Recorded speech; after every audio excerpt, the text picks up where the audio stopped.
Hi, I'm Vicky of Bondatrix. Today I'm going to talk about aftercare and dom drop and sub drop.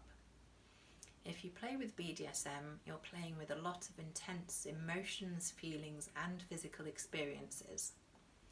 After you've played, it's important to build in some time that the two of you can relax together and come down from that session.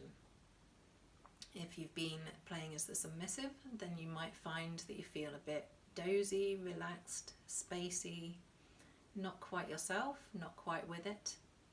So at this point it's good for the dominant to provide you with a drink if you need it, perhaps something like some chocolate or some food to give you a sugar boost. You might feel cold, so perhaps a blanket to wrap you up and keep you warm, and it's always nice for both of you if you have some cuddles at that point and just relax together. Don't worry about having in-depth discussions, and make sure that you plan that time into the play session that you've planned to do, so that you don't instantly have to get up and drive somewhere or go off to work or do something really important. It's also important afterwards to have a check-in. If you live together, then that's easy, you'll see each other the next day or later on. If you don't live together, then it's always a good idea to have some contact on the following few days.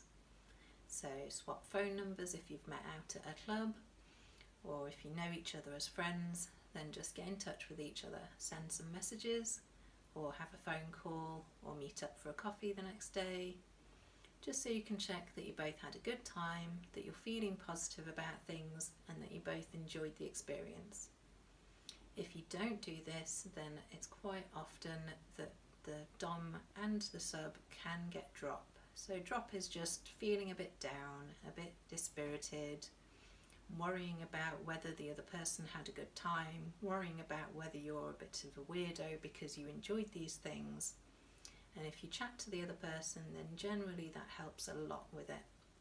Making sure you don't have a really busy day the next day, so don't have a really important meeting at work if you're going to do something quite intense and new for the first time. Make sure that you are going to be able to talk to the other person the next day, whether it's just a few messages via the phone or whether you can meet up.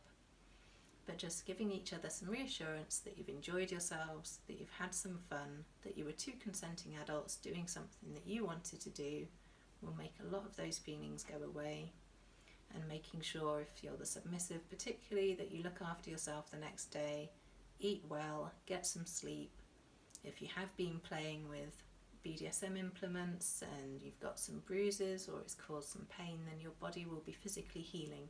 So making sure that you sleep and eat well will help your body to recover and get over those sensations, and then you'll feel fine in a few days' time. If you do feel drop, it's not something to worry about hugely. It will pass out after a few days, but it's just a slightly unpleasant thing to go through, so it's always nice to look after yourself, to put things in place so that you can minimise its effects. Thank you for listening.